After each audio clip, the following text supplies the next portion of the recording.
things we all take for granted. She now focuses on graduation, an occasion many thought Kimber would not live My to see. name is Cecile. She got into My a name is Emily. driver. My name is Marie. I am Yvonne. Yes, I am Maya. Friends are returning from a bar in Canada. Look at the old pot here. That's pretty. I like some of that. Yeah. Oh, they were lucky. Nice. Look at this. Oh, look at the bottles. Look at those. I know. Now, there was 5 of these, one for each child. There's the 5 silver spoons here, and the 5 little serviette rings. Everything pertains to the quintet. En 1934, la petite ville ontarienne de Callander est sans sous. Presque tout le monde y vit de l'assistance publique. Il n'y vient aucun touriste et les petites cabines du Sunbeam sont vides. La moitié du pays semble désolée. La propriété d'Elzire et Oliva Dionne est située à 3 kilomètres de la ville. Les Dionne ont alors 5 enfants, tous vivants. À 25 ans, Madame Dionne, enceinte de 6 mois, souffre d'hydropésie et ses membres enflés ont doublé de volume. L'après-midi du 27 mai, Madame Dionne doit garder le lit. Les douleurs de l'accouchement sont prématurées. Oliva Dionne court chez sa voisine Madame Legros. Sa fille Margaret s'en souvient. En arrivant, elle a constaté que Madame Dionne était passablement malade. Inquiète, elle a demandé à Madame Dionne si elle ne devait pas aller chercher Madame Lefebvre, avec laquelle elle avait toujours travaillé. Entre 3h et 6h du matin, dans cette cabane en bois rond éclairée par une lampe au kérosène, un miracle se produit. Elzire Dionne accouche de 5 jumelles identiques. Les 3 premières sont mises au monde par la sage-femme et les 2 dernières par le docteur Alan Roy Dafoe, le seul médecin disponible, que l'on a fait venir d'urgence. Il ne s'attendait pas à ce que ni les jumelles ni la mère survivent. Il est donc allé chercher le curé de la paroisse pour qu'il la prépare à mourir. Le docteur Dafoe a sauvé la vie de la mère de justesse. Il a ri, puis il a dit « Ces 2-là vont peut-être s'en tirer, mais je doute que les autres survivent. » Arrivé au bureau de poste, il a parlé des 5 jumelles, en disant « Je viens tout juste de voir une chose que vous n'avez jamais vue de votre vie. » Je lui ai répondu « Vous voyez toujours des choses nouvelles. » Il a ajouté « 5 bébés viennent de naître. » J'ai répondu « C'est rien pour vous, mais ils sont tous de la même mère, a-t-il aussitôt répliqué. Et j'ai bien peur qu'elles ne survivent pas.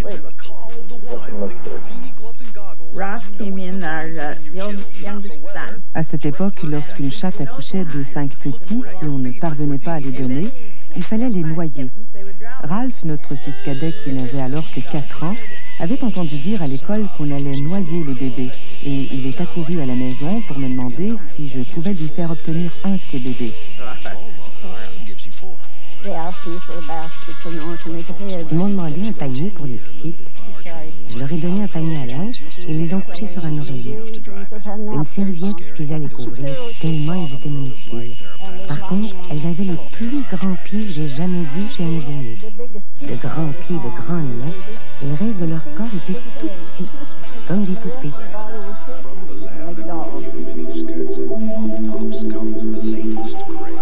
Au total, les 5 bébés pesaient à peine 6 kilos. Le frère de M. Dionne a téléphoné au journal North Bay Nugget et il a demandé si un avis de naissance pour 5 bébés était le même prix que pour un seul. Le North Bay Nugget a couvert l'événement, mais ailleurs, la réaction des médias a été tiède.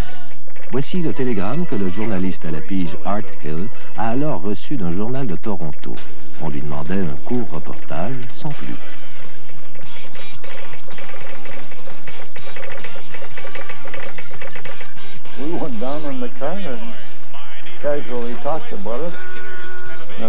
Je me souviens que la seule chose qui m'ennuyait, c'est que je ne savais pas le mot juste pour décrire 5 bébés. Je m'étais déjà rendu au quadruplé, mais à 5, j'étais déconcerté.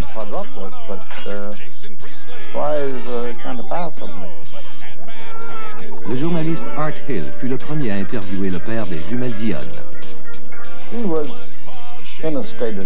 Il était en état de choc. Je sais qu'il a nié avoir dit qu'un homme comme lui devrait être en prison, mais il l'a bel et bien dit.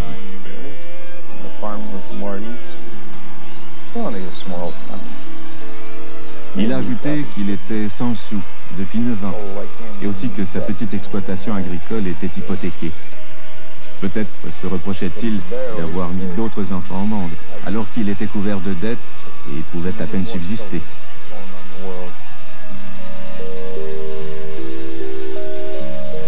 Les Dionne avaient besoin d'aide.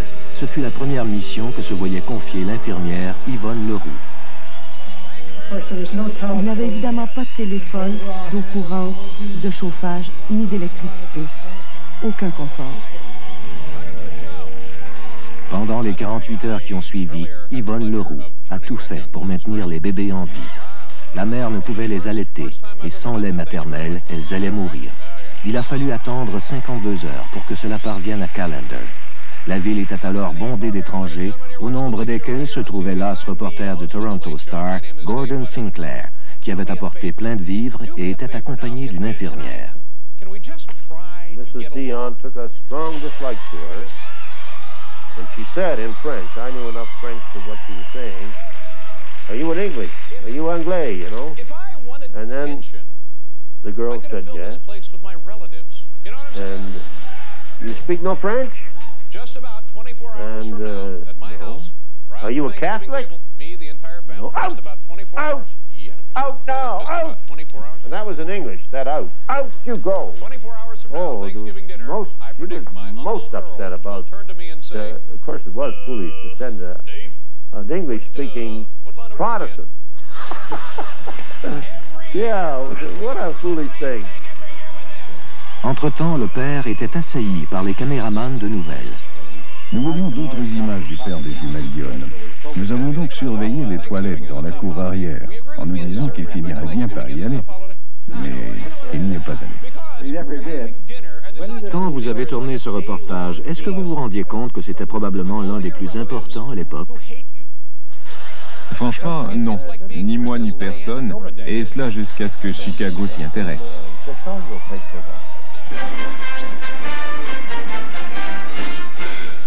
Happy thousands line the streets as a monster parade leads the way to the Century of Progress, reopening its gates to the world for 1934. En fait, les choses allaient plutôt mal à l'exposition universelle de 1934. Et il en allait de même des promoteurs affiliés Ivan Spear et Ted Koppelman et de leur avocat Lewis Kuttner. L'exposition universelle se retournait contre nous et nous devions trouver autre chose.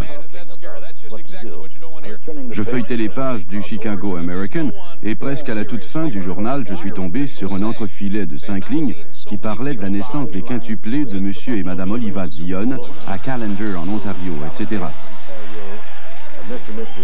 J'ai relu l'article en me disant « des quintuplés ». Alors j'ai dit « ça y est, nous avons un sujet d'exposition vivant ». Et comme si un courant électrique était passé dans la salle, nous nous sommes tous levés et nous nous sommes dit « bon sang, Callander en Ontario, où est-ce au juste ?» J'ai donc appelé le consul canadien et il m'a expliqué que c'était au nord de Toronto. Autant dire près du pôle Nord.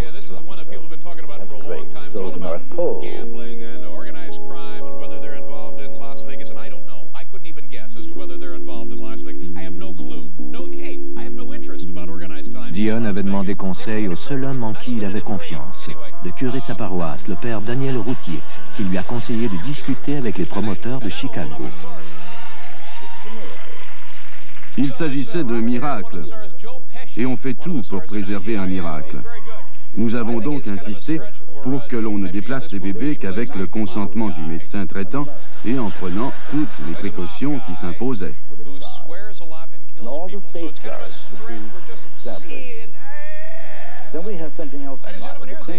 Nous avions une autre idée en tête.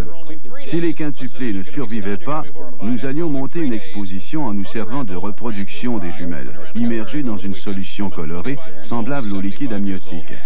On les aurait observées derrière une double vitre de l'extérieur de l'exposition, comme s'il s'agissait des embryons. Il se serait agi en fait de figurines de plâtre. Autrement dit, nous avions des solutions de rechange. C'est le moins que l'on puisse dire.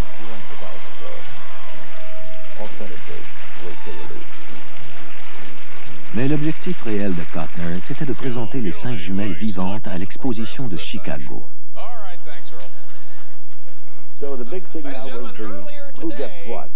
Restait à déterminer la part de chacun. Nous avons aussitôt offert 10% au père Routier et 20% à Oliva Dionne. Ils ont alors discuté à haute voix en français, et à les entendre, Evan Spear, Ted Koppelman et moi, nous nous sommes dit que nous avions fait échouer l'entente, que nous aurions dû leur offrir davantage. Mais ce ne fut pas nécessaire. Le contrat a été signé dans une chambre d'hôtel. Les promoteurs gardaient 70% des revenus, Oliva Dionne 23% et le père Routier 7%.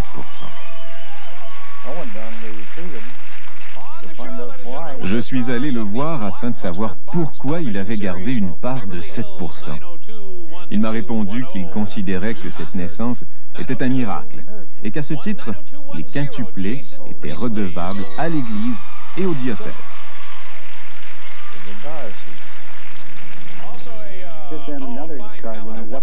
Et juste à ce moment, une voiture est arrivée et le docteur Dafoe, un petit homme grassouillet, a demandé qui nous étions et ce que nous faisions là. Nous le lui avons dit et il nous a demandé si nous voulions voir les bébés. Nous l'avons donc suivi. Et alors la porte s'est ouverte brusquement et le père des Dionne a fait éruption en demandant « Qu'est-ce que vous faites ici? Dehors! Sortez !» Nous sommes donc sortis et alors il s'est mis à engueuler le docteur Dafoe de nous avoir fait entrer. Le docteur Dafoe, le médecin qui s'occupait des bébés, n'avait pas participé au pourparlers de Chicago. Le point principal, c'est qu'à aucun moment il n'avait été question que le docteur Dafoe profite de tout cela. C'était bien clair, sans équivoque. Nous avons dit, quant à nous, Dafoe ne fait pas partie de l'entente.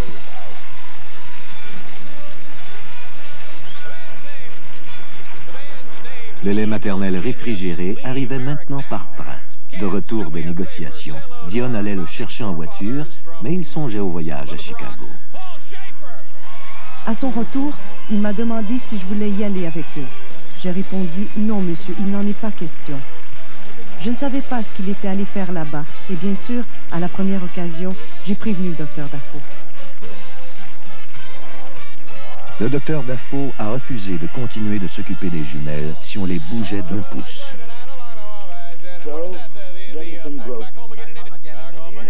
L'affaire a alors pris une tournure dramatique.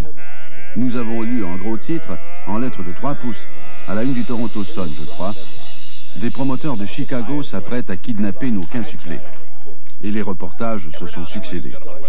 Nous nous retrouvions tout d'un coup au cœur d'un ouragan.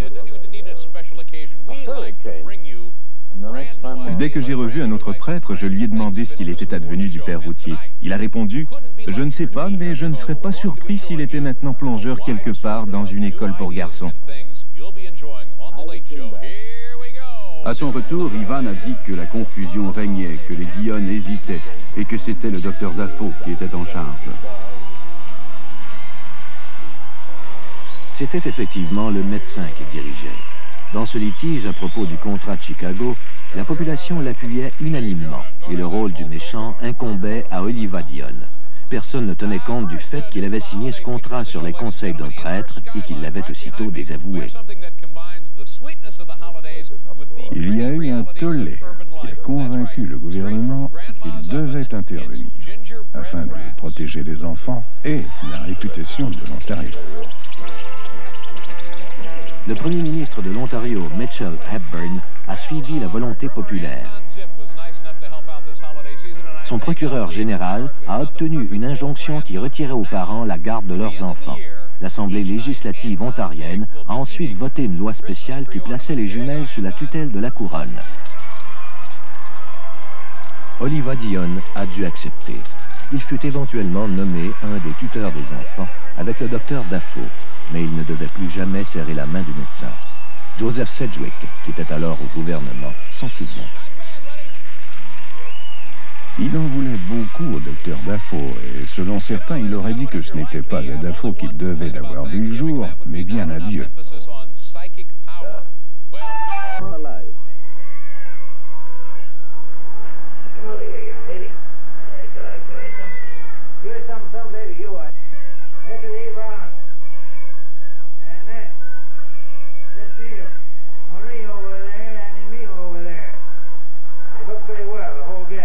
Dr. Dafoe permits the parents to see their babies occasionally, but due to the extreme care required, neither Mr. nor Mrs. Dionne handle the quintuplets. They leave them in the hands of Dr. Dafoe, who has brought more than 1,700 babies into the world and loves them all.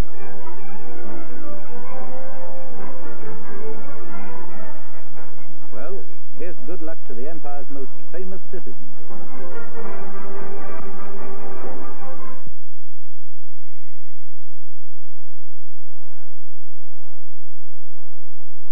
Ces bébés étaient uniques. Jumelles identiques, elles provenaient toutes du même ovule. Ce n'était que le 3e cas documenté d'une naissance de quintuplés et les premières à survivre plus de quelques heures. 3 mois après leur naissance, on a emmené les jumelles de l'autre côté de la rue dans un hôpital spécialement aménagé pour le docteur Dafoe.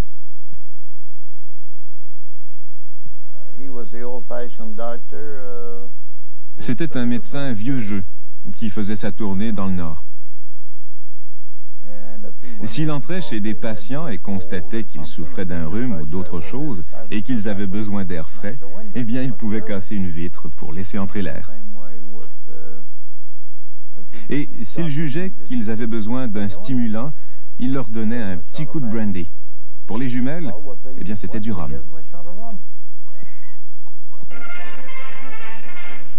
You remember that famous little Canadian doctor whom you first saw in Pathé News? Dr. Dafoe, renowned the world over for his skill in keeping the 5 Dionne babies alive? Well, here he is, surrounded by reporters as he arrived at the nation's capital after his first airplane ride. Dr. Dafoe visited the White House, where he talked with President Roosevelt, a modest country doctor, the hero of his profession. Guided by L. Smith, Canadian Dr. Alan Roy Dafoe, who saved the famous Dionne quintuplets. And we'd like to have you tell us something about the little quintuplets that you're taking care of up in Canada. We feed those babies every 4 hours by the clock. And in the mornings, we wrap them up in Eskimo suits and put them outdoors, one after another. The Liggett Company welcomes Dr. Allen and Dr. William Dafoe to New York. George Gales, le président de la société pharmaceutique Ligat, avait réussi un bon coup de relations publiques en s'assurant les services du médecin de campagne et de son frère cadet, William, un obstétricien réputé de Toronto, qui restait toujours dans l'ombre et le conseillait. Thank you, Mr. Gales. In coming down here, I am having a fine time, and I hope to enjoy all the sights, especially the nightclubs I've heard so much about.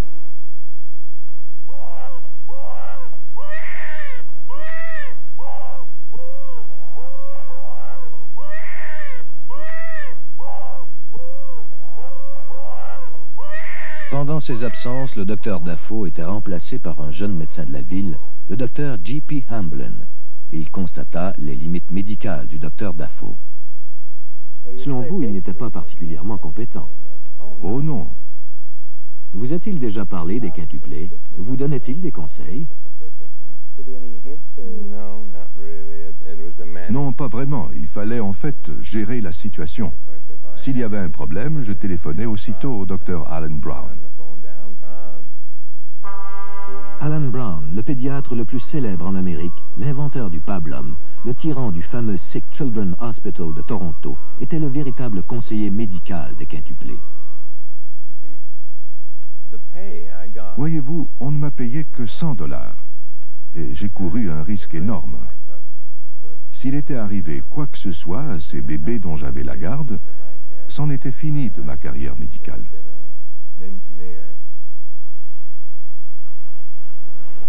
to what may happen to these children, no one can foretell. But we can only hope that they will be a credit to their family and to Canada. The father and mother are greatly interested in these babies, naturally as it belongs to them. They're over every day, playing with little babies and enjoying life, and seeing that we carry out our duties properly.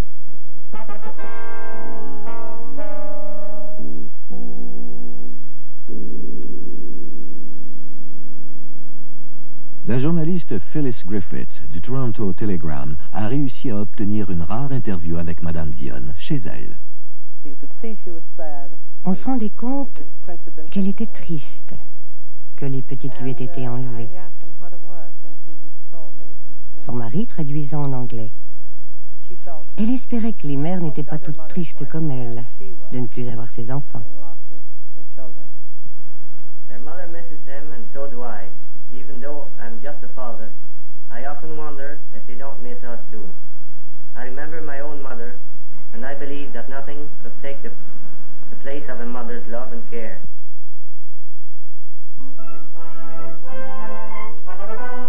And now Pathé News brings you the only motion pictures of the world-famous party, presided over by Dr. Santa Claus Defoe. And while the babies wait, wide-eyed and expectant, Dr. Defoe dons the whiskers and regalia of Santa Claus.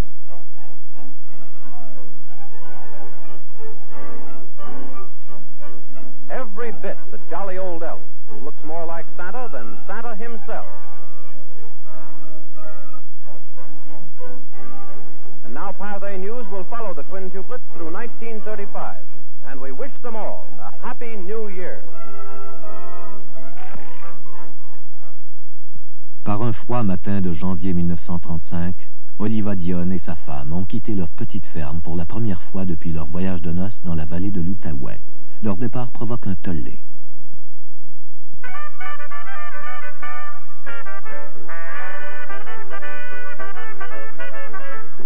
Out of the sparsely settled Canadian bush to an American metropolis come Mr. and Mrs. Olivia Dionne, the Wonder Parents. Un autre promoteur de Chicago engage les parents dans un spectacle de vaudeville. Ils sont alors accompagnés d'un ami de la famille, Léo Curven.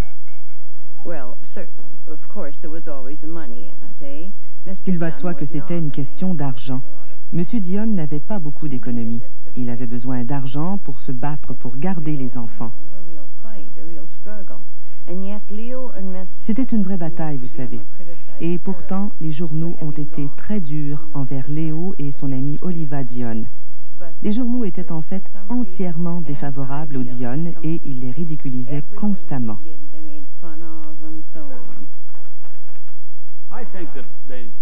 Les Dionne devaient être les deux personnes les plus désorientées au monde à cette époque. Tout le monde se mêlait de leurs affaires. Les publicistes, le clergé, le gouvernement. Et les pauvres Dionne étaient pris à partie à gauche et à droite. Et c'était un vrai supplice pour eux.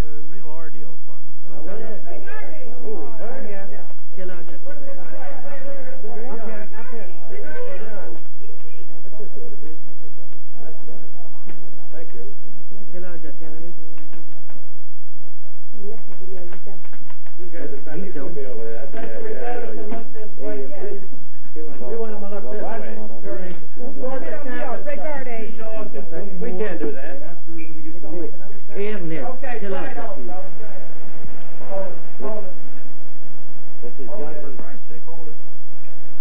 Miss Dionne, will you ask the people, give the people the names of the babies? Ernest, Rose, Thérèse, Daniel, Pauline, Yvonne, Annette, Cécile, Émilie, Marie.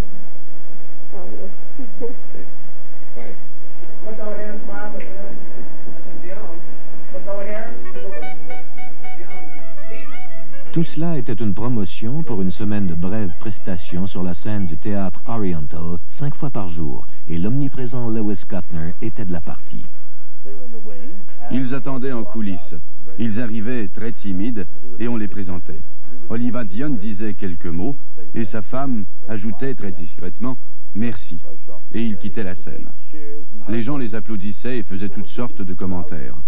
Nous avons fait d'excellentes affaires. Ça a été rentable pour l'Oriental, bien sûr.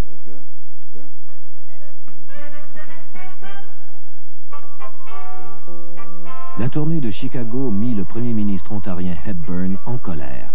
Il la qualifia de dégoûtante et prolongea la mise en tutelle des quintuplés jusqu'à l'âge de 18 ans. Les parents des enfants auraient le droit de les visiter. Les quintuplés Dionne avaient fasciné le monde. À Hollywood, la surenchère fut très animée. Ce fut Daryl F. Zanuck qui l'emporta. Il mandata Henry King, son meilleur directeur de contrat, d'en faire des étoiles du cinéma. La nouvelle de la naissance des quintuplés a fait le tour du globe, comme si aucun événement au monde ne semblait aussi important. C'est alors que Zanuck s'en est emparé et qu'il m'a confié cette mission. Le comité de tutelle était responsable de toutes les ententes commerciales concernant les jumelles, mais il laissa David Crowell, le ministre du Bien-être du gouvernement Hepburn, s'occuper des détails de la négociation. Joseph Sedgwick était alors son sous-ministre. David et moi, nous ne connaissions rien en matière de cinéma. Nous avons donc consulté Mary Pickford, la Canadienne la mieux renseignée que nous puissions trouver. Elle nous a conseillé de réclamer ce que nous pensions équitable et de l'obtenir en argent comptant. Elle nous a prévenus qu'ils allaient trouver 1001 astuces pour nous avoir. Nous avons donc conclu une entente avec les 20th Century Fox pour $200 000. 250, je crois. 250 000, vous avez sans doute raison. Soit 50 000 pour Roy et 200 000 pour nous. Enfin, peu importe. On nous a payé comptant. Will Rogers avait été pressenti pour jouer le rôle du docteur Dafoe. Après son décès dans un accident d'avion, Gene Herschel a pris la relève et ce rôle l'a rendu célèbre. Quant au véritable docteur Dafoe et à ses conseillers, ils étaient obsédés par les risques d'infection par l'équipe de techniciens de Hollywood. Nous avons donc mis des masques et des sarraux. À nous voir, le caméraman, moi et les autres, on aurait dit que nous étions dans une salle d'opération plutôt que dans un studio de cinéma.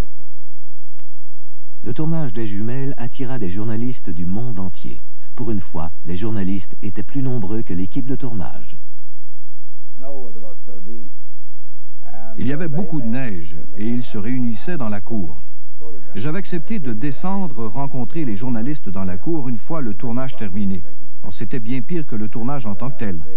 Ils m'ont entouré et la première chose qu'on m'a demandé, ça a été combien de temps les bébés avaient passé devant la caméra. J'ai répondu 1 minute 30 secondes. Eh bien, ça fait la manchette.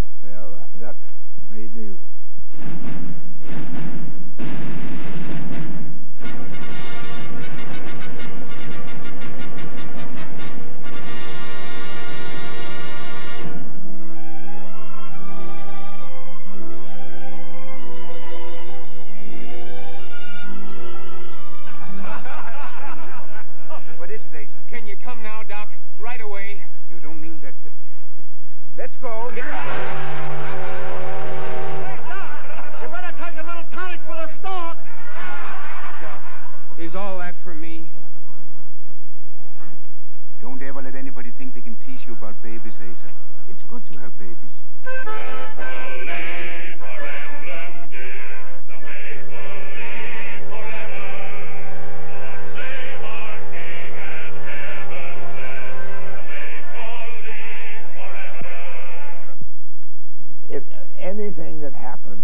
Tout ce qui survenait pendant le tournage du film devenait une nouvelle sensationnelle. Zanuck connaissait assez le spectacle pour savoir que les quintuplés étaient très célèbres. Elles avaient fait l'objet d'une plus grande publicité que tout être vivant, je suppose. L'acteur comique John Cleland jouait le rôle d'Oliva Dionne. Dans les 3 films que Hollywood a produits avec les quintuplés, on n'a jamais représenté la mère de ses enfants. You think we're kind of nearing the end of them? 5 of them. Just think of it. But my friends, what will they say? I hate to think. Oh, you ought to be a proud man, Asa. I ought to be dead. No, don't say that, Asa. Smile. Go to Mama, now. Smile for her. Tell her you're happy. Tell her you're proud. Tell her you love them all. You're sure there ain't any more? Aren't you ever satisfied? Il devait y avoir des tas de promoteurs et de brasseurs d'affaires. Oh, right, they were coming out the wainscot. Oh oui, et les murs en étaient tapissés. Et comme je le disais, chaque fois que nous surprenions quelqu'un à utiliser le nom ou les photos des jumelles sans notre autorisation, Arthur se rendait à New York et obtenait une injonction. Ça a dû être tout un problème de surveiller tous ces entrepreneurs. Bien sûr. Toutefois, nous prenions garde d'éviter les conflits, et je crois que nous y sommes parvenus. Si nous endossions une marque de savon, nous n'en prenions pas une deuxième, de même pour les cuillères. Think of the publicity. A tie-up with you and the Quints.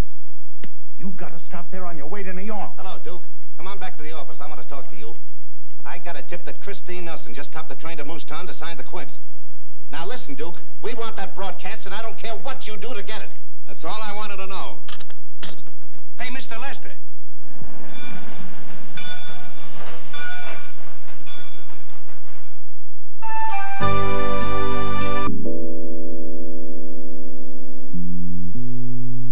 Dafoe était aussi célèbre, et les commanditaires le savaient.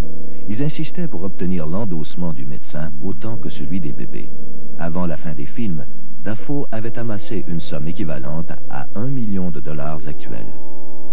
You've done what no other doctor in the history of the world has ever done. You've kept quintuplets alive. Yes, and he's done something else nobody else ever did. He's torn up and burned about $50,000 in cash. What do you mean?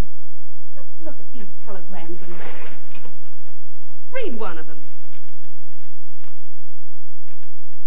$10,000 for just endorsing Prunopep. But I couldn't do that. Why not? The babies don't like Prunopep.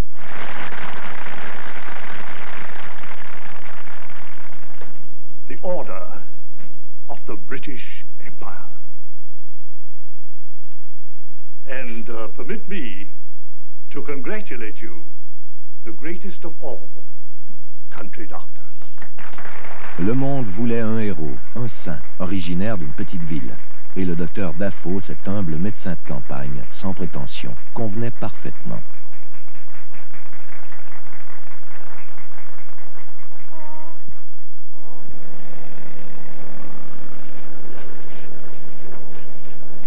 La population voulait voir les quintuplés. On a construit une aire d'observation à côté de l'hôpital pour permettre aux visiteurs de les voir. On l'a inauguré le 1er juillet 1936. Eh bien, on logeait les enfants dans cette bâtisse qu'on appelait l'hôpital. Et une dizaine de minutes avant la visite, les infirmières les sortaient de l'hôpital. Elles entraient par cette porte et au centre, il y avait le terrain de jeu. 2 fois par jour, pendant une demi-heure, on pouvait voir les petites filles en train de jouer. Et c'était gratuit.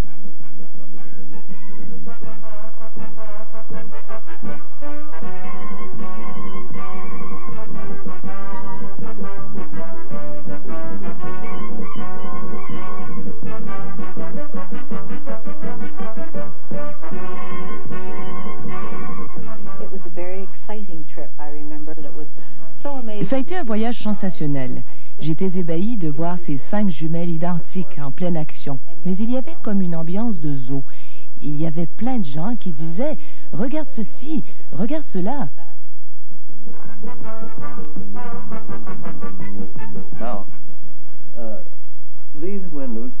Les fenêtres étaient en verre ordinaire à l'intérieur, mais à l'extérieur, il y avait une moustiquaire légèrement teintée, de telle sorte que ceux qui étaient à l'extérieur ne voient pas distinctement les autres à l'intérieur. On voulait, bien sûr, éviter que les enfants sachent qu'il y avait des gens dans l'édifice. Elles ont grandi et, naturellement, elles pouvaient entendre les commentaires. Elles en sont venues à donner un spectacle pour la galerie.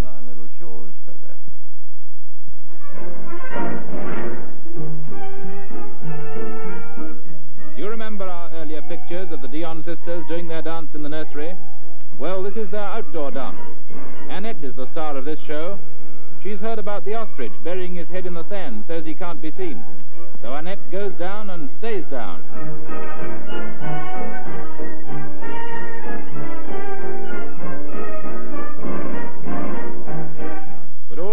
things must come to an end.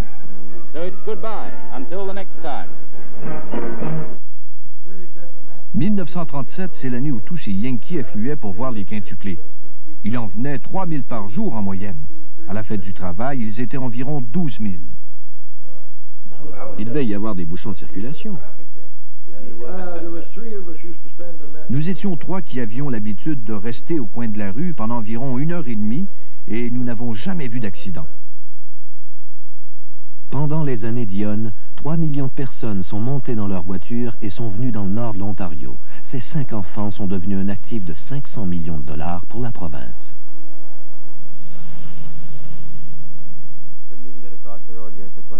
Il y avait des voitures partout. Il y en avait jusqu'à 5 km passé l'autoroute, jusqu'à l'endroit où les quintuplés sont nés. C'était bon pour les affaires?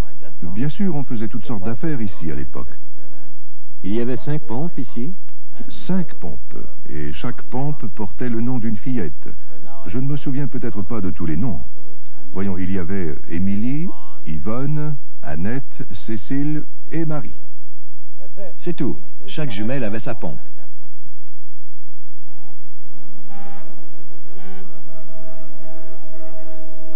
Il y avait plusieurs vedettes de cinéma en ville et je me souviens d'avoir vu Betty Davis. C'était l'été et si je me souviens bien, elle portait un manteau de fourrure.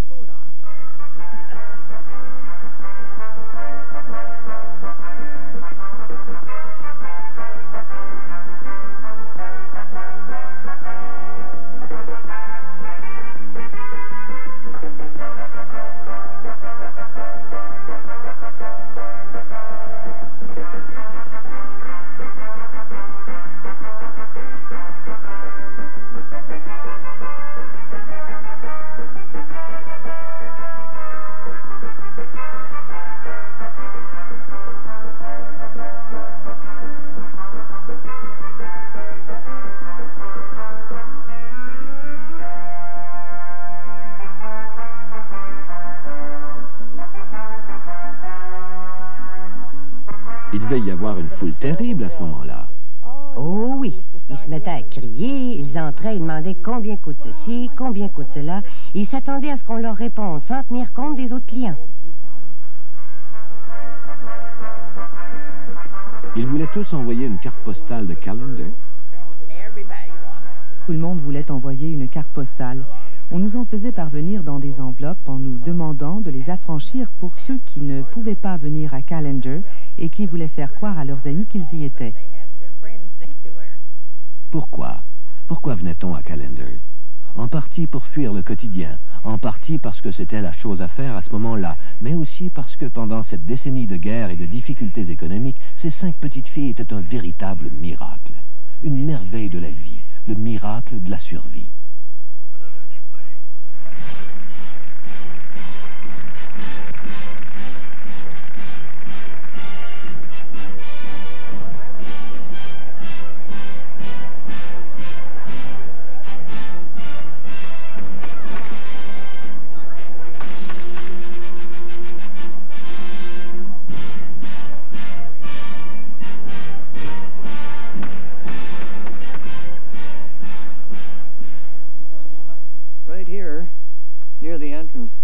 Juste ici, près de l'entrée, il y avait une grande boîte en bois, pleine de cailloux, des pierres de paternité, comme on les appelait.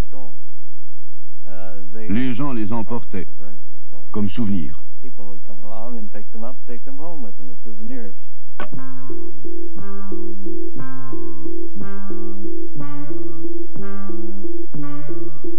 Rien n'illustre mieux l'ampleur de la quintuplomanie que ces pierres de la fécondité. Nous allions sur la route 17 pour y ramasser des cailloux, chaque nuit, en temps supplémentaire. Nous étions 2 ou 3 hommes et nous en rapportions une pleine caisse. Et le lendemain, il fallait y retourner car toutes les pierres avaient été emportées. On a même expédié des sacs pleins à New York et dans d'autres États. Je ne sais pas ce qu'ils en faisaient là-bas. La nouvelle s'est répandue et des gens nous écrivaient pour nous demander de leur envoyer de ces pierres merveilleuses. Il y a eu encore plus étrange, comme cette requête pour les services de géniteur d'Ovila Dionne.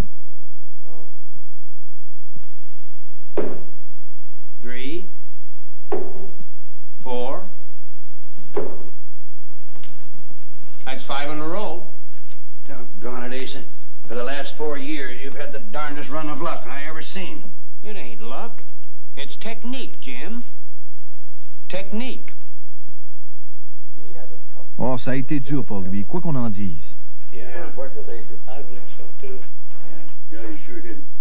Tout le monde voulait y trouver son compte. C'était un homme aimable. Lorsqu'il venait au bureau, il se mettait à parler, mais dès que quelqu'un arrivait, il disparaissait. Il venait tous les jours. Dehors, la foule qui attendait voulait le voir, mais nous n'avons jamais révélé à personne qu'il était là, de peur qu'il se rue sur lui. Il restait là à attendre, juste pour l'apercevoir. Tout le monde s'enrichissait grâce au quintuplé, mais lorsque Oliva Dionne s'est fait payer pour ses autographes, il s'est fait abreuver d'injures.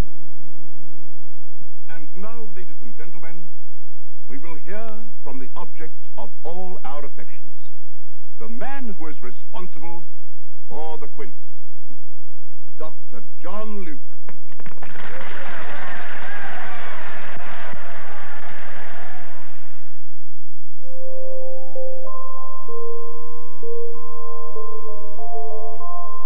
En 1936, Madame Dionne accouche d'un autre enfant, aidée cette fois d'un médecin canadien-français, le docteur Joyal.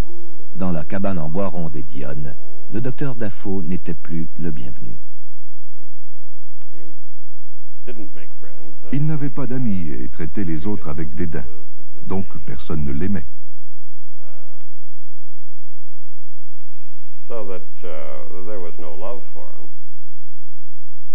Il n'y avait pas d'autres médecins et... Il fallait donc le prendre. Il n'avait pas le cœur dur, mais il traitait les autres comme s'ils lui étaient inférieurs. Mais Dafoe avait une telle notoriété qu'un groupe de journaux lui confia la rédaction d'une rubrique.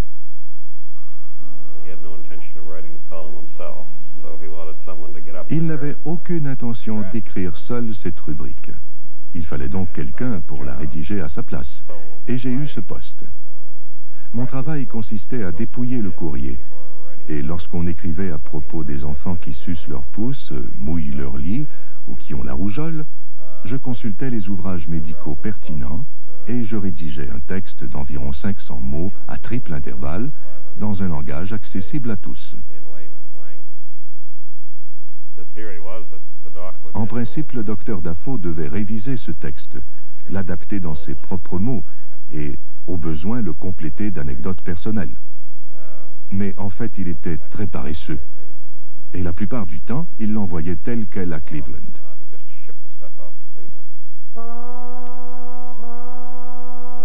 Ces images sont rarissimes. Un tournage amateur des jumelles. Les caméras étaient interdites. Un gangster de Chicago s'est fait arrêter non pas à cause de l'arme dissimulée sous sa veste, mais parce qu'il avait un appareil photo Brownie miniature. Il y a eu des centaines de photos des quintuplés, qui ont toutes été prises par cet homme, Fred Davis. On lui avait assigné un caméraman exclusif, Roy Tash, de Pâté. J'ai tourné quelques images pour le docteur Blatz. Il voulait du métrage des enfants, peu importe ce qu'ils étaient en train de faire. Il voulait des kilomètres et des kilomètres de pellicules, juste pour étudier leur comportement. Pour le docteur William Blatz, un psychopédiatre controversé de Toronto, la présence des quintuplés était un cadeau du ciel. C'était une occasion inespérée d'observer 5 enfants identiques dans un contexte contrôlé de minute en minute.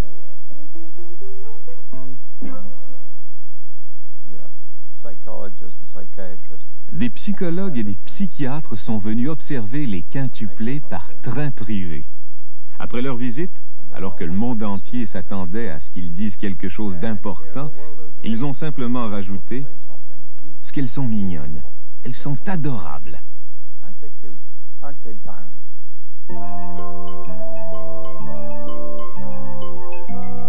Lorsque le psychologue le plus réputé au monde, le docteur Alfred Adler, déclara que les jumelles étaient élevées dans un milieu trop fermé, on le dénigra. Elles vivent isolées derrière une grille de métal, dans un milieu aseptisé, et elles sont élevées par une équipe d'infirmières.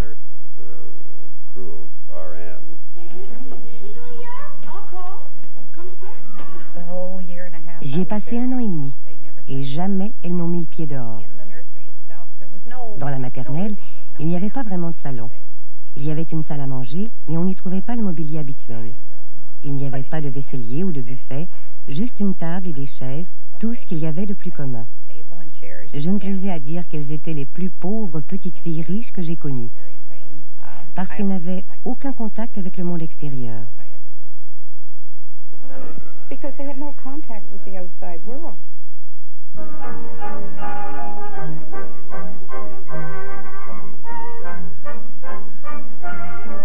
Once again, we bring you exclusive pictures of the most famous little ladies in the world, taken just a few days before their second birthday.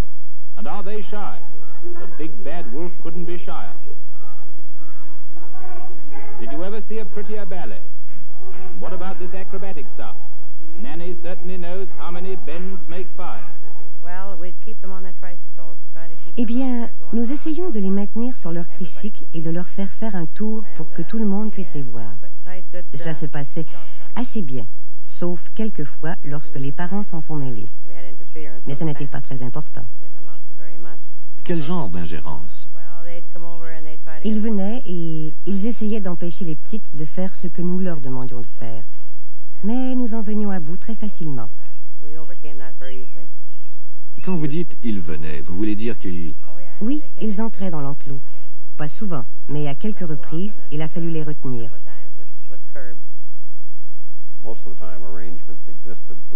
La plupart du temps, selon les modalités, le père et la mère pouvaient visiter les quintuplés, mais pas leurs frères et sœurs. Il arrivait même parfois que l'on interdise les visites aux parents lorsqu'un autre de leurs enfants était atteint d'une maladie infectieuse. On recevait des appels téléphoniques de l'hôpital et on sentait la tension lorsqu'on nous disait « Dionne s'en vient avec 2 de ses enfants. Ils ont la rougeole et on ne peut pas les laisser entrer. » Il y avait alors une dispute à la porte et Dafoe s'y précipitait. Madame Dionne avait souvent de la peine. Elle pleurait et c'était pénible. Et on ne la laissait pas entrer? Il y avait une petite chapelle. À la sortie, Madame Dionne, qui était mécontente d'une chose que j'avais dite aux enfants ou de quelque chose du genre, m'a poussée et j'ai buté contre le mur. Elle m'a donné toute une poussée. Je me souviens d'une journée où les pauvres petites qui devaient avoir 5 ans sautaient d'un bout à l'autre de l'enclos en criant « Maman, viens me chercher! Maman, viens me chercher! » Et elle, Madame Dionne, pleurait. Elle était accompagnée de Madame Legros.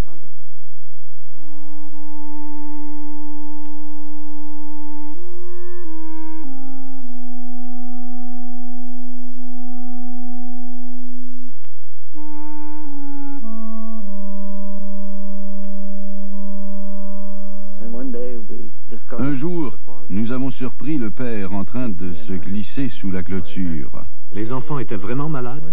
Oh oui, l'une d'elles a failli mourir, vous savez. Mais qu'avez-vous fait lorsque vous avez vu M. Dionne? Nous lui avons dit qu'il ne devrait pas faire ça. Il s'est excusé. Il voulait simplement voir ce qui se passait. Bien sûr, il surveillait tout le temps. Je crois qu'il surveillait l'endroit jour et nuit. And one day they decided that they were going to pack their bags and move into the hospital and stay there.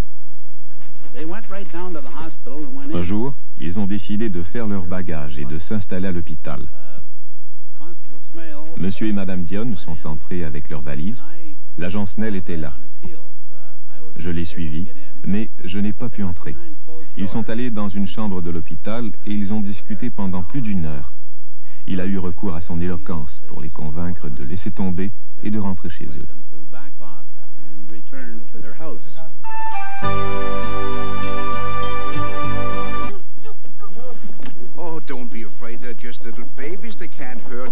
Les quintuplés n'avaient aucune expérience du monde.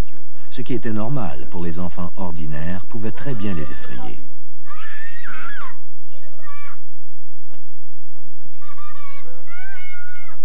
On avait même interdit les animaux de compagnie car on craignait les infections.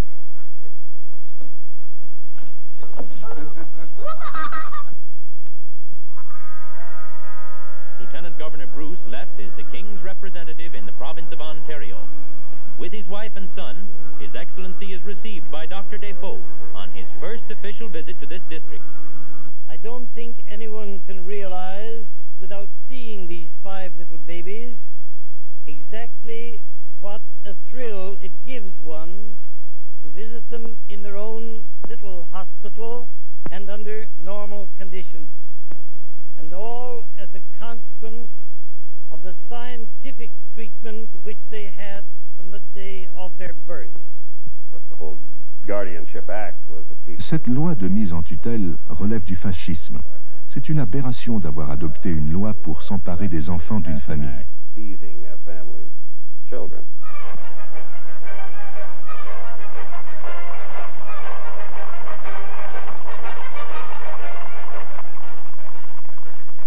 La visite royale de 1939. Comme tout le monde, le roi et la reine voulaient voir les quintuplés. Après 5 années à l'hôpital, les jumelles effectuaient une brève sortie. Le docteur Dafoe avait d'abord refusé, soutenant que c'était au couple royal de venir voir les jumelles. Mais malgré les germes, ce sont les quintuplés qui sont allés à la royauté.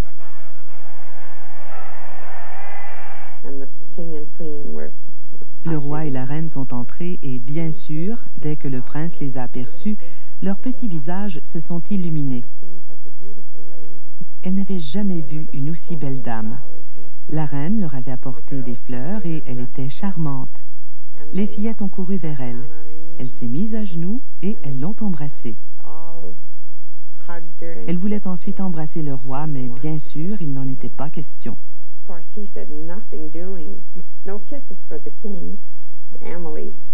C'est alors qu'Émilie a dit « Oh, votre Majesté, vous portez un uniforme comme celui de Monsieur Ouellet. » Monsieur Ouellet était évidemment l'un des gardiens de la maternelle. On a pris de nombreuses photos des quintuplés, et autant du couple royal, mais aucune photo des 2 groupes ensemble, car les journaux américains qui contrôlaient les jumelles ne voulaient pas que le photographe de la tournée royale fasse de l'argent sur leur territoire. La compétition pour avoir le contrôle des jumelles prenait maintenant d'étranges proportions. Nous devions coiffer les enfants 2 fois par jour lorsqu'elles allaient dans l'aire d'observation. Mais leurs cheveux étaient trop longs et trop lourds pour que la coiffure puisse tenir. Nous voulions donc leur couper les cheveux, mais Madame Dionne ne voulait pas. Finalement, un bon jour, nous avons décidé de les amincir et elle l'a appris. Nous avons aussitôt reçu une lettre de l'avocat du comité de tutelle nous menaçant d'une poursuite judiciaire pour avoir coupé les cheveux des petites. Il pensait que nous allions vendre ces cheveux et encaisser l'argent personnellement. Nous avions simplement jeté les cheveux à la poubelle.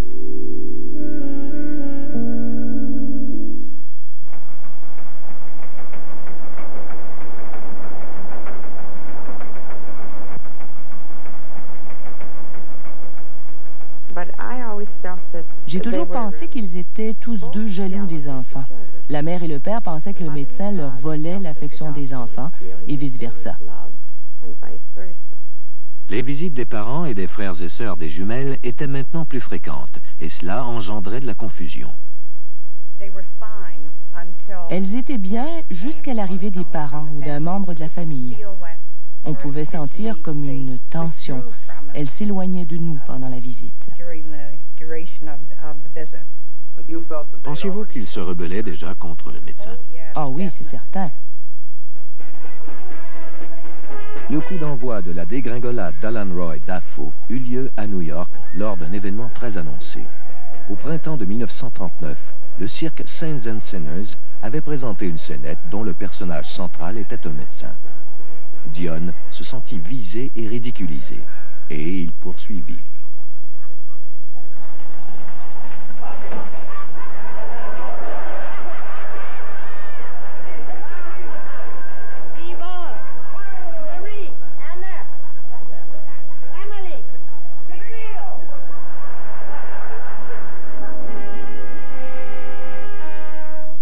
There are men who just love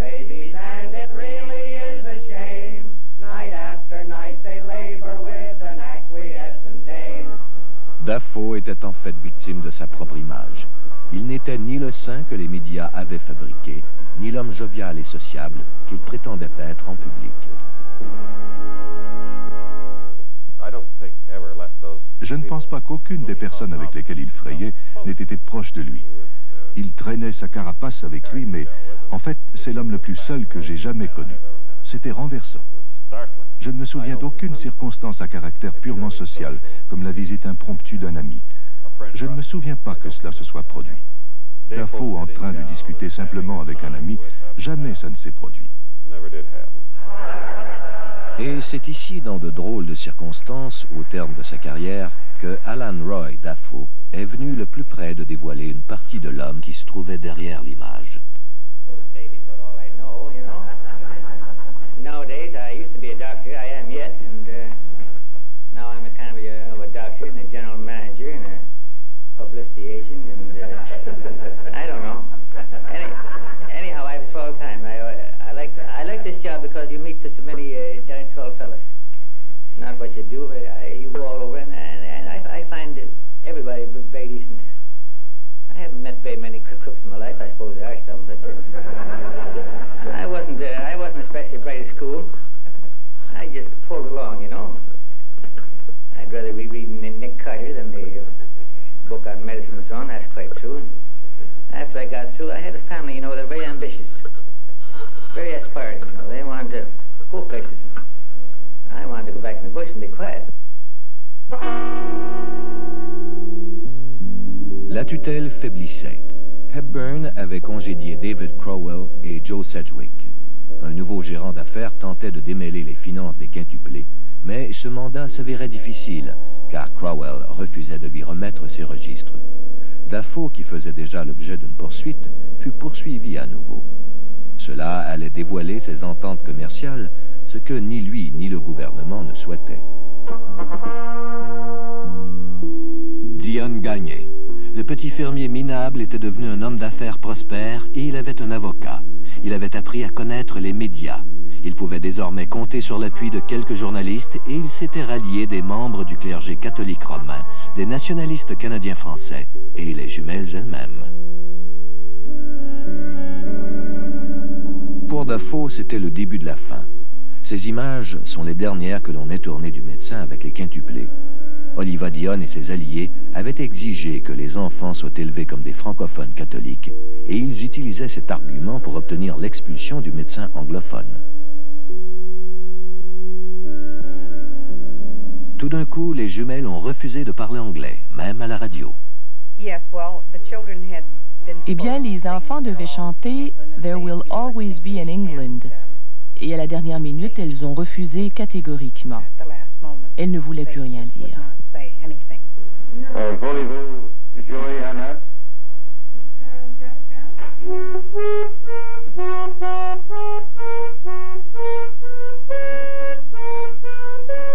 Dafoe était gravement malade lorsque les jumelles ont participé à cette émission de radio.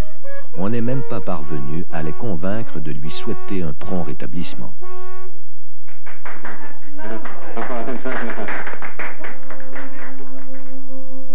Les poursuites furent abandonnées, mais Dafoe n'était plus membre du comité de tutelle. À l'hiver de 1942, il n'était plus leur médecin et son état de santé paraissait désespéré. Il avait été opéré pour un cancer et il n'avait pas vu les enfants depuis 2 ou 3 mois, je pense, lorsqu'il est revenu à la maternelle. Les photographes étaient là pour le filmer avec les enfants, mais les jumelles refusaient carrément de s'approcher de lui. Nous avons dû les pousser, littéralement.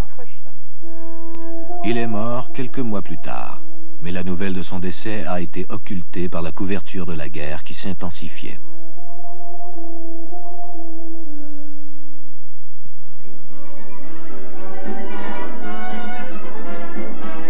Malgré la Deuxième Guerre mondiale, les quintuplés occupaient encore l'avant-scène.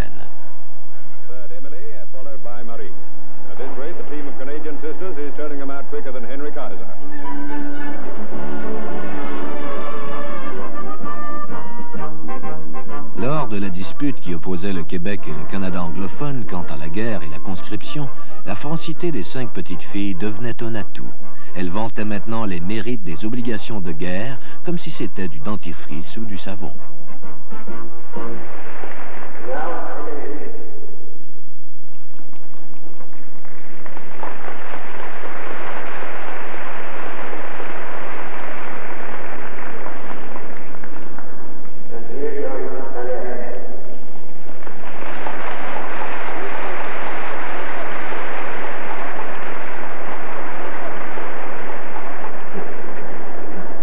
You enjoy being here, Cecile? Yes, sir. And Marie? We all do. Oh, we all do. Well, that's fine. Yvonne, where's Yvonne? Oh, yes. Yvonne down here. Yvonne, do you remember your last visit to Toronto? Yes, sir. And we were glad to meet the king and queen. Oh, you were glad to meet the king and queen. That's fine. And Emily, what are you going to sing for us now? They're always being here. There'll always be an England where the sunshine be free. England means as much to you as England means to me. Red, white, and blue, what does it mean to you? Show you round, show you the love, put it in the way.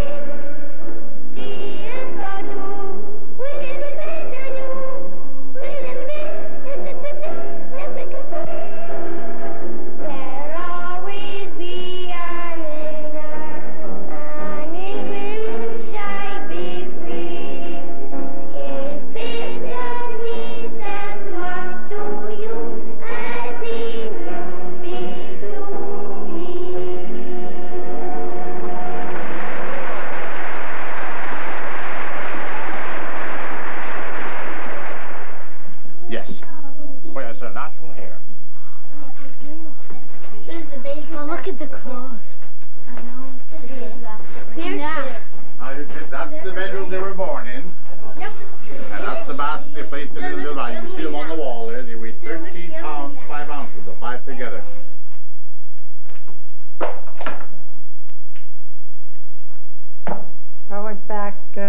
J'y suis retournée. La première fois, elles étaient très heureuses de me voir. Elles l'étaient moins la deuxième fois. Et la troisième fois, elles m'ont ignorée. J'en ai eu le cœur brisé et je n'y suis jamais retournée. Je me mêlais aux touristes. Je n'entrais pas dans la maison de peur d'avoir trop de peine.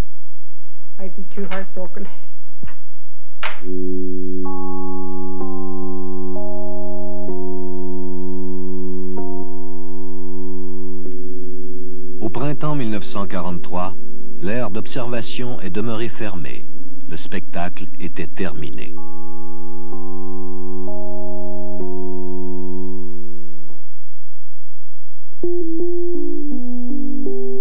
Novembre 1943.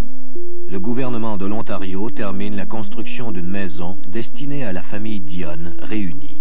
On l'appelle la Grande Maison. Comme la précédente, elle est isolée par une clôture, gardée et surveillée. Quant aux quintuplés, elle ne fréquente pas l'école publique, mais une école privée tenue par des religieuses.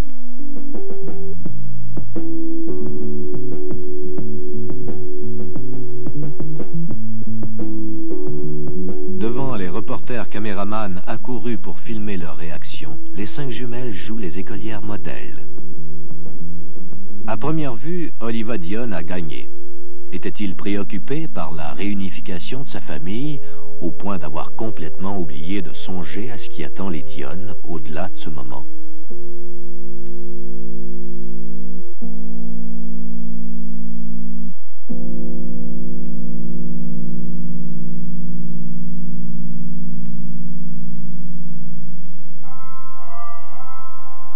Les frères et les sœurs aînées se marient. Je me souviens d'un moment après mon mariage. J'étais enceinte de mon premier enfant. Annette et moi, nous étions allés cueillir des fraises et elle me posait des questions du genre « Comment est-ce que tu te sens? Comment sais-tu quand tu es amoureuse? Comment est-ce qu'on se sent lorsqu'on est vraiment aimé de quelqu'un? Et je lui ai répondu simplement, lorsque ça t'arrivera, alors tu sauras.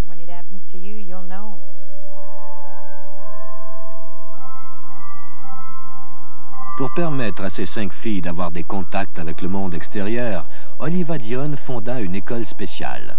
13 adolescentes de familles catholiques se sont alors jointes aux 5 jumelles dans l'ancien hôpital. Qu'est-ce qui vous a frappé en arrivant?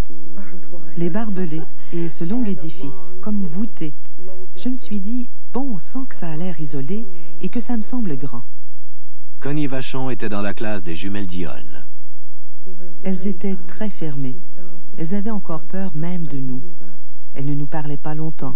On leur posait une question et au début, c'est à peine si elles répondaient par oui ou non. Il fallait vraiment faire l'effort de gagner leur confiance et leur complicité avant qu'elles s'ouvrent à vous.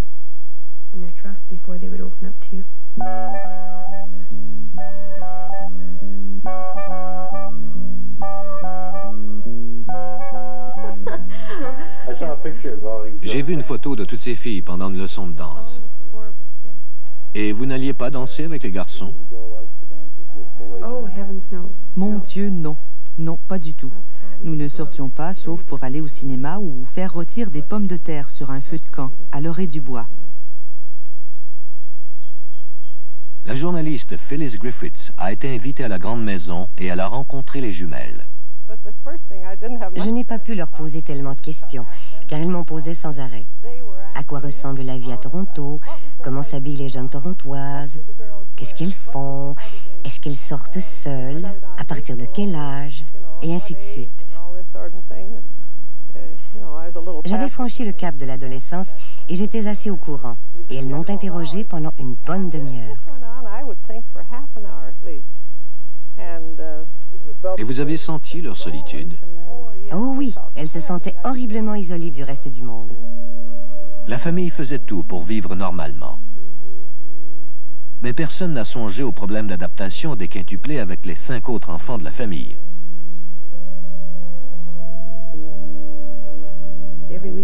Toutes les fins de semaine, elles devaient effectuer des travaux ménagers. Il nous arrivait d'aller les aider car elles devaient polir les planchers, nettoyer la salle de bain, tout cela. Les quintuplés n'avaient jamais fait de travaux ménagers. En public, elles affichaient un large sourire, mais les gens qui les côtoyaient sentaient de plus en plus que cette réunification ne fonctionnait pas comme prévu.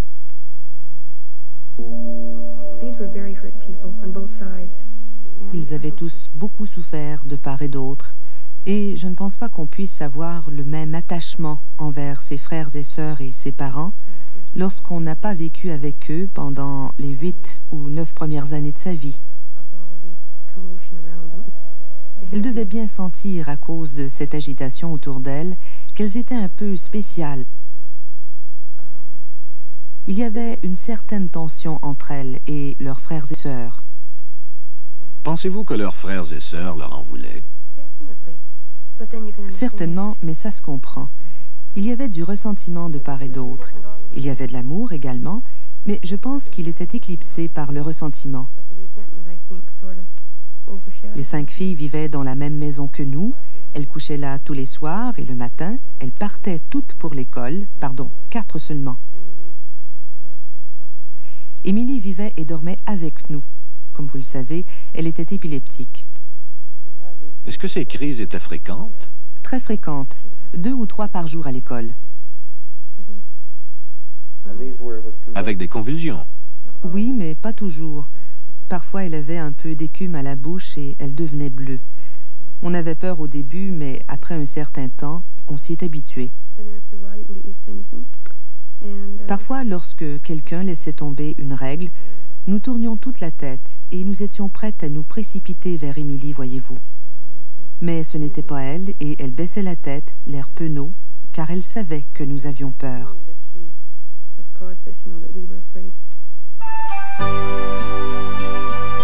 Le cardinal Spellman de New York a invité toutes les élèves de l'école à un dîner. Elle n'était plus l'objet d'attention depuis quelques années. Le monde allait-il se souvenir d'elle? Ça a été la panique. Il devait y avoir 200 ou 300 policiers. Des gens ont dit que la foule était encore plus grande qu'au retour de Charles Lindbergh.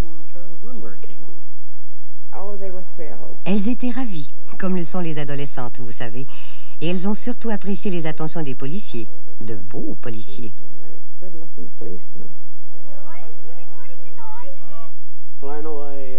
Je me souviens d'avoir versé quelques larmes cette nuit-là, en voyant l'accueil que faisait cet auditoire illustre à ces 5 jeunes filles de 16 ans qui venaient d'un bled perdu de l'Ontario.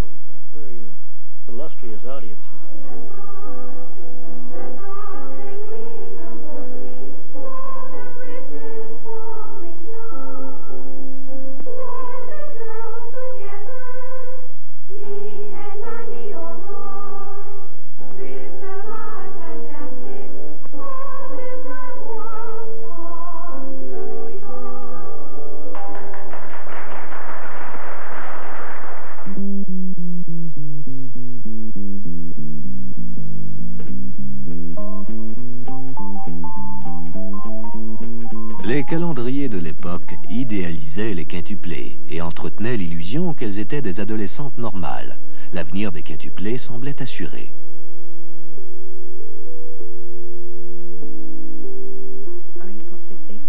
Je ne pense pas qu'elles se sentaient rassurées. Je crois que le fait d'aller vivre avec elles les a aidées à comprendre un peu mieux la vie en famille, ce que l'on ressent à l'adolescence. Mais je ne pense pas que cela les ait préparées.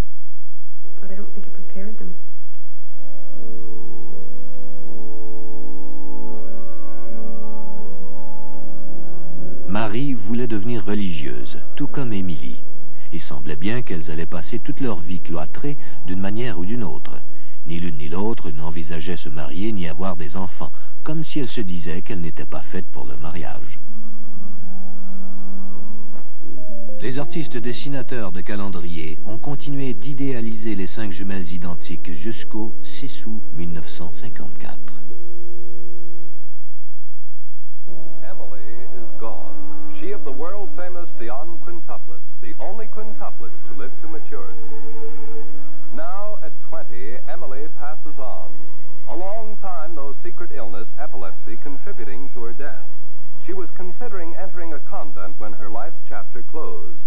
And to the Dionne home at Corbeil come the mourners, to gaze for the last time upon Emily. They had come before so long ago to see the quintuplets at play. The Dionnes, the surviving quintuplets, and members of the family are in mournful attendance. And so Emily is laid to rest. And 5 are now 4.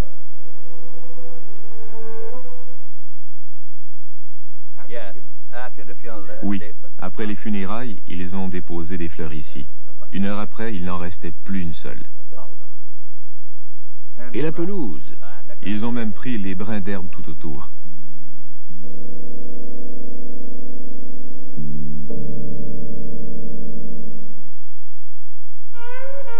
Après le décès d'Émilie, à la consternation des parents, les 4 jumelles survivantes ont quitté la maison familiale définitivement et ont partagé un appartement à Montréal. Yvonne et Cécile ont entrepris un cours d'infirmière. Le jour de leur 21e anniversaire de naissance, les 4 jeunes filles ont perçu les intérêts accumulés de leur fonds de 800 000 $. Elles étaient financièrement indépendantes.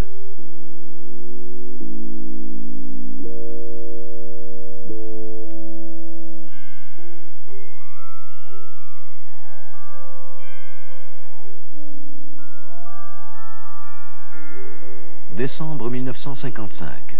À Callander, la petite ville la plus célèbre au monde, la vie a repris son cours normal. Chez les Dionne, la famille se réunit pour Noël. Mais il y a 4 absentes. Tout le monde y était, sauf les quintuplés. La fête de Noël, c'est très important pour une famille catholique, et elles ne sont pas venues. Oliva Dionne avait déjà eu recours à la presse pour réunir sa famille, et il fit un nouvel essai. Il appela Mort Pellman et le mit au courant de la scission familiale. Je crois qu'ils n'avaient même pas eu de nouvelles des quintuplés. Cela semblait sérieux. et je lui ai demandé s'il s'adressait à moi en tant qu'ami ou en tant que journaliste. Je lui ai dit qu'il fallait que je le sache. Il m'a dit qu'il était d'accord, que c'était la vérité.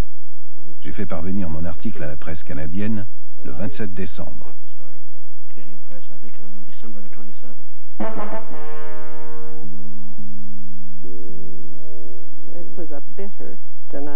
Ce fut une dénonciation pleine d'amertume. Je ne sais pas si telle était son intention, mais il disait que sa femme et lui avaient l'impression que les quintuplés étaient en rupture avec eux.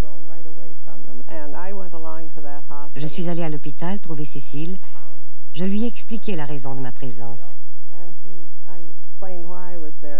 Elle a répondu, mais nous avons envoyé une carte et elle a ajouté, notamment, qu'elle n'avait pas l'intention de rompre les ponts avec leurs parents, que c'était simplement parce qu'elles étaient très occupées et elle est partie en pleurant.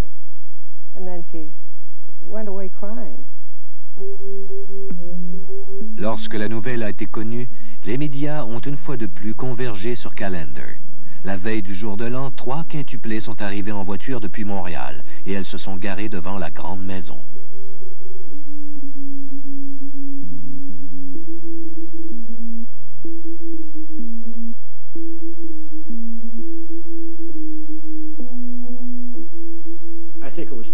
Je crois que, pour les parents comme pour les jumelles, il s'agissait davantage de convaincre la population qu'ils n'étaient pas ennemis.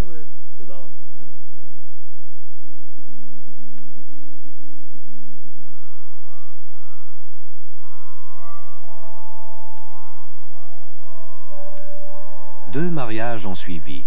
En octobre 1957, Annette a épousé en privé Germain Allard.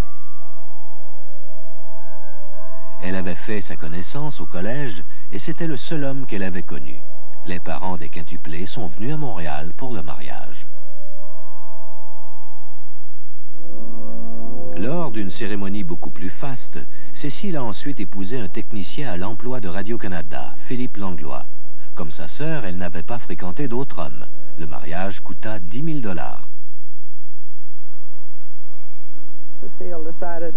Cécile avait décidé que la noce serait somptueuse et accueillante. Je me suis dit que c'était peut-être le prélude d'une vie sociale plus active.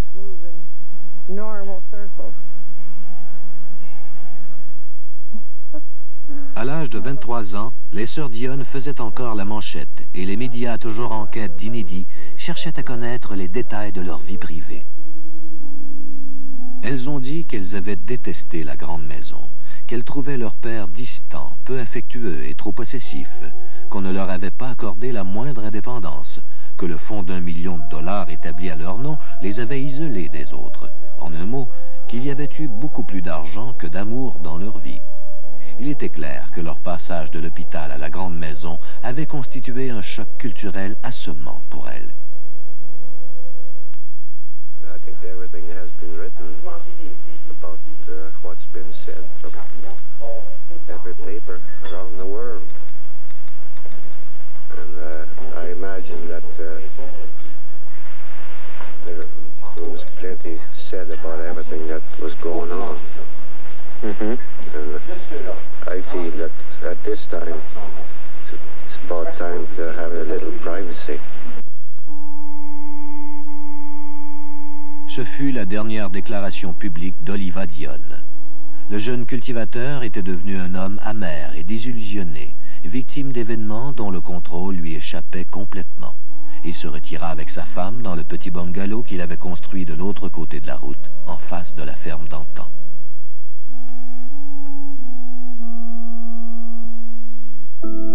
À Montréal, les naissances ont fait suite au mariage. Et pour Cécile, comme pour Annette, la séparation et le divorce. Yvonne, qui avait échoué dans sa tentative de devenir religieuse, ne s'est pas mariée. Mais le destin le plus tragique fut celui de Marie, la plus mignonne et la plus couvée des quintuplés. Toute sa vie, Marie s'était efforcée d'être à la hauteur de ses sœurs. Après avoir échoué, elle aussi, dans sa tentative de devenir religieuse, elle fit sursauter ses amis en se lançant en affaires de manière précipitée et improvisée. Elle aimait les fleurs et elle s'est dit qu'elle aimerait sa propre boutique de fleuriste. La boutique ouvre en avril 1956 à Montréal. L'entreprise était vouée à l'échec. Elle n'avait aucune expérience et elle ne savait pas quoi acheter. Elle a travaillé très fort, mais elle s'est vite découragée car les factures s'amoncelaient et elle n'avait pas un rond. Elle a perdu beaucoup d'argent dans cette aventure et je pense qu'elle y a laissé le peu de confiance en elle qu'elle avait pu acquérir.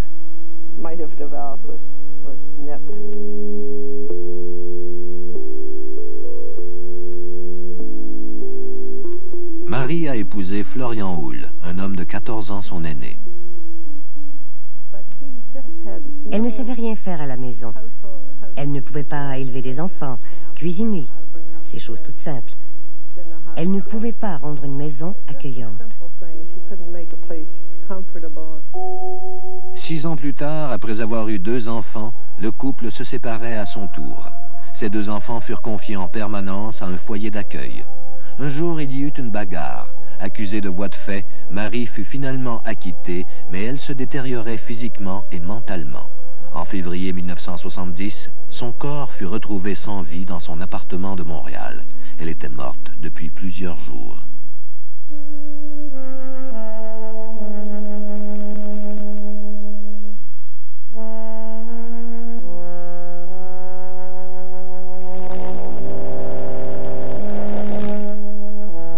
Aux funérailles, Annette et Yvonne ont revu leurs parents pour la première fois depuis 12 ans. Cela devait être la dernière fois.